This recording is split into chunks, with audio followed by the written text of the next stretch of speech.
चलिए okay guys, तो हमारा नेक्स्ट मेथड है बिल का लिखना। देय तिथि तक अपने पास रखना, देय तिथि पर बिल का भुगतान ना होना, अनादरित होना या तिरस्कृत होना।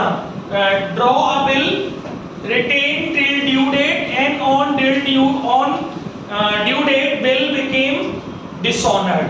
ठीक है, ये हमारी सेकंड कंडीशन है। अब इसको कैसे करना है, क्वेश्चन 1 से बना रहा हूं।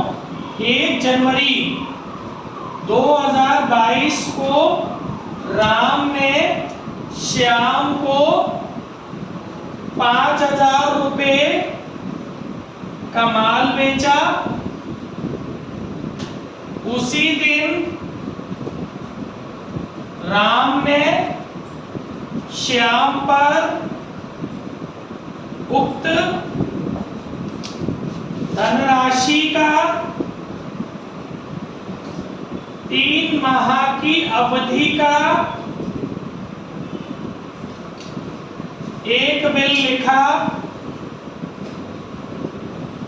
जिसे श्याम ने स्वीकार कर लौटा दिया। राम ने देय तिथि तक इस बिल को अपने पास रखा।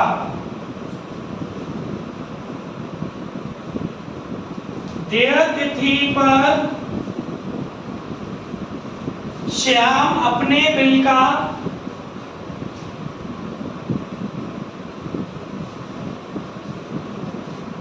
भुगतान न कर सका।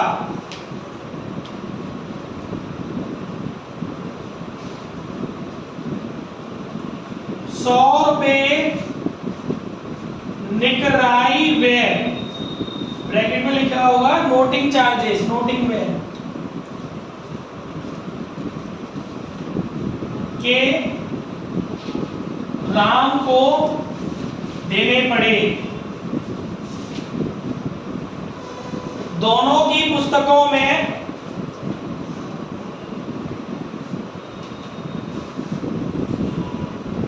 जर्नल के लेखे कीजिए। ओके गाइस, तो ये हमारा क्वेश्चन है। अब हम इसको सॉल्व करते हैं। देखिए, आपको मैंने कल भी बताया था कि यहाँ 2 लोग हैं, ये राम और एक है श्याम। और कल आपको बताया गया था कि पहले आपको उसका जर्नल बनाना है जो कि गुड्स को परचेज, जो गुड्स को सेल करने वाला है। तो यहाँ पर सेलर कौन है, राम। तो पहले राम, ऐसे कंपलसरी नहीं है बट थोड़ा सा सहूलियत के लिए हम बना ले रहे हैं। तो पहले हम राम का जर्नल बना लेते हैं। डेट, पर्टिकुलर, LF, अमाउंट, वापस अब श्याम का बना लेते हैं जो कि एक बायर या परचेजर है।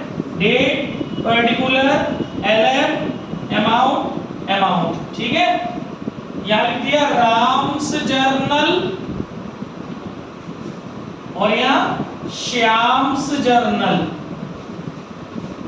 ठीक है, इसके बाद डाला ईयर 2022, यहां डाला रुपीस, यहां डाल दिया date, particular, LF, amount, date, particular, LF, amount, rupees 2022। जैसा कि कल आपको बताया था कि एक एक लाइन पढ़ते जाएंगे और दोनों जगह पर उसकी जर्नल एंट्रीज करते जाएंगे। पहली एंट्री है 1 जनवरी को राम ने श्याम को माल बेचा, तो उधार बेचा है, तो इसकी एंट्री सबको पता है क्या होगी, Shyam debit to sales account, Shyam debit to sales account. Amount रहेगा आपका 5,000, बीइंग गुड सोल्ड।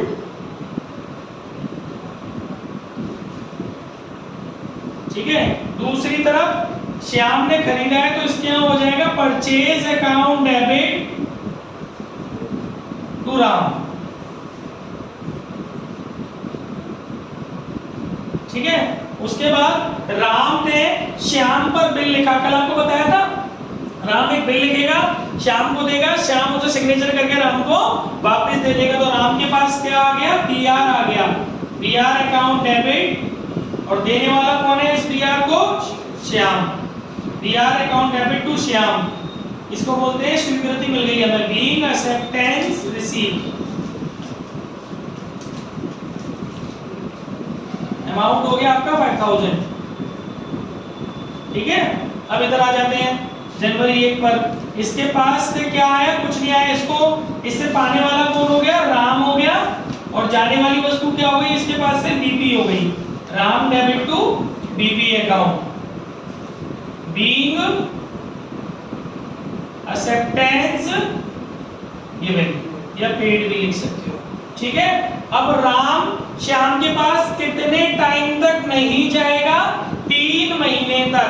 अब 3 महीने निकालिए, लिखा है ना राम ने देय तिथि तक इस बिल को अपने पास रखा, उसकी कोई जनरल एंट्री नहीं होती है, वो तो केवल एक इंफॉर्मेशन है। देय तिथि पर तो ड्यू डेट क्या होगी बच्चों?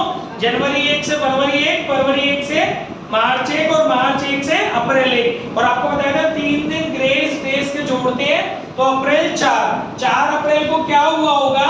4 अप्रैल को सपोज इसको बिल मान लेते हैं, 4 अप्रैल को राम गया होगा किसके पास? श्याम के पास। मान लीजिए मैं राम हूं और आप लोग श्याम हो। मैं गया आपके पास, मैंने आपको बिल दिया और आपने पैसे देने से मना कर दिया क्योंकि आपके पास उस समय पैसे नहीं है। ठीक है, तो अब देखिए जनरल एंट्री क्या होगी? अप्रैल 4 को डेबिट का पहला रूल, आने वाली वस्तु मेरे पे कुछ नहीं आया, पाने वाला कौन है? तुम है। बिल तो तुम्हें मिला ना, तो श्याम डेबिट टू गया क्या मेरे पास से? दिया गया, क्योंकि मैंने बिल तो पहले आपको दे दिया होगा ना। कितना रुपए का बिल है? 5000 रुपए का। अच्छा, दूसरी बात, इस तरीके से इसको बोलते हैं बिल का अनादरित होना, भुगतान ना होना।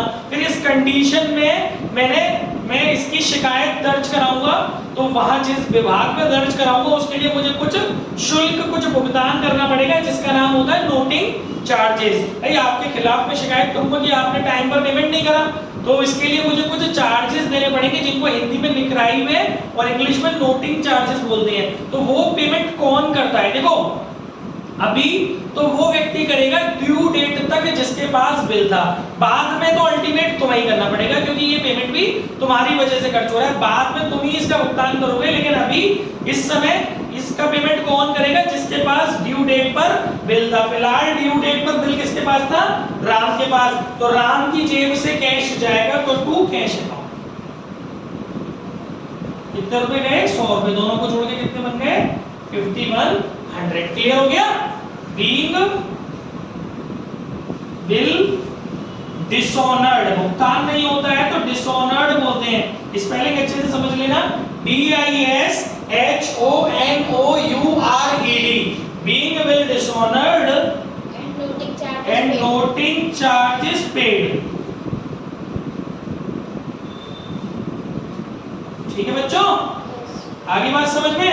चलिए अब इसके यहाँ पर करते हैं, आपके घर में करते हैं। अप्रैल 4 को आपके पास क्या आया? बीपी आया। कितने रुपए का बीपी? 5000 रुपए का। बाद में तो आपको ही भुगतने हैं ना नोटिंग चार्जेस के पैसे, तो आपके लिए नुकसान है, आपके लिए खर्चा हो जाएगा, उसको आप डेबिट करके चलेंगे अपने यहाँ नोटिंग चार्जेस अकाउंट डेबिट 100 रुपए। टू दिया किसने आपको ये बिल? राम ने। 5100 रुपए। Being bill dishonoured and noting charge due, being bill dishonoured and noting charges due. ये है इसका कुल मिला के पूरा कॉन्सेप्ट। आई होप सबकी समझ में आ गया होगा। कोई डाउट हो तो आप मुझसे पूछ सकते हो।